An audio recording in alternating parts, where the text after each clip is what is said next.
হলগুলোতে শিক্ষার্থীদের মধ্যে মুখোমুখি অবস্থান তৈরি হচ্ছে যে কে আগে লাগাবে।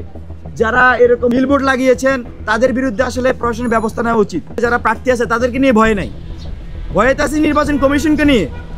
কারণ এই নির্বাচন কমিশন একপাক্ষিক অবস্থান নিচ্ছে। এই নির্বাচন কমিশন যারা আচরণবিধি লঙ্ঘন করেছে তাদের বিরুদ্ধে ব্যবস্থা নেয় নাই। আমরা নিয়ে সেই নির্বাচন কমিশনকে ভয় পাচ্ছি। আমাদের অবস্থান খুবই সুস্পষ্ট। আমরা শুরু থেকেই আচরণবিধি মানার পক্ষে ছিলাম এবং শুধু গতকালকে না, তার আগে আমরা দেখেছি নানাভাবে আচরণবিধি ভঙ্গ করা হয়েছে। বিশ্ববিদ্যালয় প্রশাসন কোনো সুনির্দিষ্ট ব্যবস্থা নেয়নি। সেখানে দেখা গেছে যে সাটানো যাবে না, তার মানে কি টাঙানো যাবে, এটা কি স্পষ্ট ছিল না। আর দেখা ছিল যে গাছে লাগানো যাবে না, তাহলে কি ঝুলানো যাবে, এটা স্পষ্ট ছিল না। তো এই অস্পষ্টতার জায়গা থেকে অনেকে সুযোগ নিয়েছে, অনেক ব্যাখ্যা দিচ্ছে। তবে আমরা যেটা বুঝতে পেরেছি, প্রশাসন কোনো ধরনের ব্যানার পেস্টুন লাগাতে চায় নাই, এটা আচরণে থাকবে না।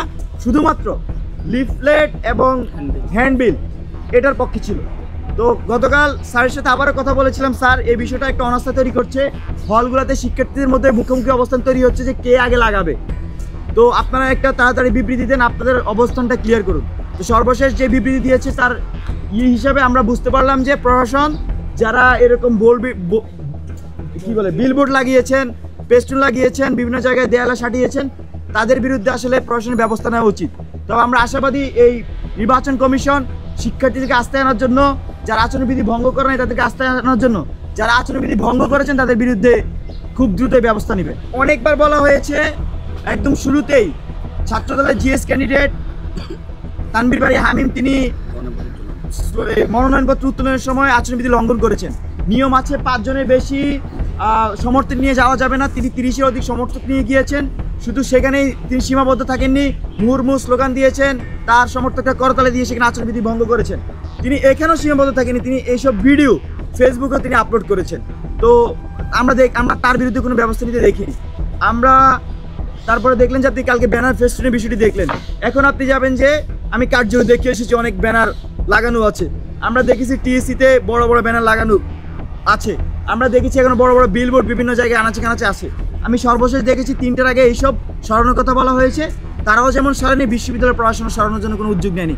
তো এই বিষয়গুলো নিয়ে আমরা শঙ্কিত এবং আমরা মনে করি বিশ্ববিদ্যালয় প্রশাসন যদি বিশেষ কোনো গোষ্ঠীকে এভাবে সুবিধা দিয়ে যায়, তাহলে 19 সালে যে ডাকসু নির্বাচন ছাত্রলীগ সেখানে একপাক্ষিক সুবিধা পেয়েছিল, নতুন করে তার পুনরাবৃত্তি হয় কিনা সেই সংখ্যা শিক্ষার্থীদের মনে আছে। ধন্যবাদ। বিশ্ববিদ্যালয় প্রশাসন বলছে যে ক্যাম্পাসের আশেপাশে সেনা মোতায়েন করা হবে, ক্যাম্পাসে না।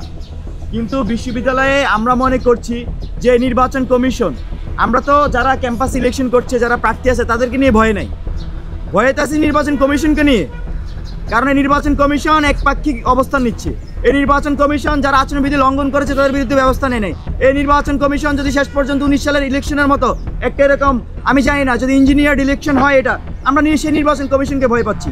আমরা মনে করছি যে ইলেকশন সুষ্ঠু হবে যদি নির্বাচন কমিশন নিরপেক্ষ অবস্থান নেয়। সেনাবাহিনী এখানে খুব বেশি আমি মনে করি যে ম্যাটার করে না, কারণ ঢাকা বিশ্ববিদ্যালয়ের শিক্ষার্থীরা যথেষ্ট সচেতন এবং জুলাইয়ের বাস্তবতার মধ্যে দিয়ে শিক্ষার্থীরা গড়ে উঠেছে।